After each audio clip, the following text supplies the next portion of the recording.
मनोज तिवारी पहुंचे मनीष कश्यप के घर। मनीष कश्यप होंगे भाजपा के, लगभग हो गया तय। भाजपा आईटी सेल का मनीष को सीधा समर्थन, अब बस मनीष के ऐलान की है बारी। नीतीश को भुला देगी भाजपा, मनीष होंगे अब बिहार का चेहरा। मनोज आए मनीष के घर, फिर कहा मोदी जी सब जानते हैं कि मैं आया हूं मनीष से मिलने। मनीष कश्यप लड़ेंगे चुनाव, ये तो लगभग तय ही था। अब ये भी तय मानिए कि मनीष कश्यप भाजपा का बैनर ऊंचा करेंगे। बिहार में मनीष पर विश्वास करेगी भाजपा। मनोज तिवारी ने कह दिया सीधा कि भाजपा आईटी सेल कर रही है मनीष का समर्थन, तो क्या मान लिया जाए बेतिया में एक विधानसभा सीट मनीष के नाम होगा।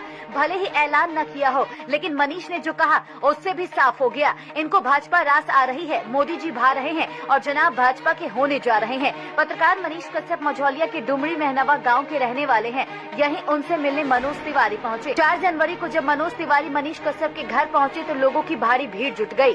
मनोज तिवारी मनीष कश्यप के घर घूमे, घर को लेकर भी बहुत कुछ कहा, अपने पार्टी का स्टैंड भी साफ किया और बिहार की चाचा भतीजा सरकार पर जमकर हमला भी बोले। शुरुआत पार्टी के स्टैंड से करते हैं। बीजेपी सांसद मनोज तिवारी बिहार के चर्चित पत्रकार मनीष कश्यप के घर जब आए तो बोले भाजपा आईटी सेल ने मनीष का समर्थन किया है, मैं इनके घर आया हूँ, ये मोदी जी को भी पता है, मोदी को पता है कहकर मनोज ने साफ कर दिया कि भाजपा मनीष का इंतजार कर रही है। अंदर अंदर बात भी हो गई है, अब बस घोषणा बाकी है।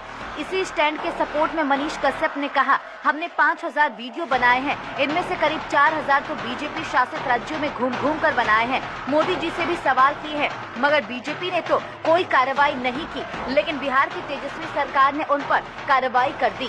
यानी मनीष भी भाजपा में शामिल होने का मन बना चुके हैं। हालांकि जब दोनों से पूछ लिया गया कि क्या भाजपा में आएंगे तो मनोज तिवारी ने हंसकर बात टाल दी और मनीष भी कुछ नहीं बोले। भले मौन रहे हो, लेकिन इशारों में कह दिया कि भाजपा का दामन थामने को तैयार है, हम मनीष को अकेला नहीं छोड़ सकते। मेरी नजर में मनीष की इज्जत और बढ़ गई है। मनीष जनता की आवाज है, ये जनहित की बात करते हैं, वो सरकार क्या जो जनता की आवाज से डर जाए, ये भी बोले मनोज तिवारी। अब राजनीतिक हमलों पर आते हैं। बिहार सरकार पर बरसते हुए भाजपा के मनोज तिवारी कहते हैं सरकार किसी की सोच को नहीं दबा सकती, खासकर पत्रकारों की आवाज दबाने की कोशिश भी नहीं कर सकती। मनीष ने सवाल किया, उन्होंने मुद्दे उठाए तो उन मुद्दों पर सरकार को ध्यान देना चाहिए था। गरीबी में रहकर मनीष जनता की आवाज बने, मगर सरकार ने मुद्दों को दबाने की कोशिश इनकी आवाज को दबाने के साथ कर दी। लेकिन सच छुपता नहीं, इसका जवाब सरकार को जरूर मिलेगा। मनीष के साथ बहुत अन्याय हुआ है, जिन्होंने अन्याय किया है उनको एक दिन जवाब जरूर मिलेगा। यानी बहुत हद तक तय मानिए मनीष कश्यप भाजपा के बैनर तले चुनाव लड़ते दिख सकते हैं।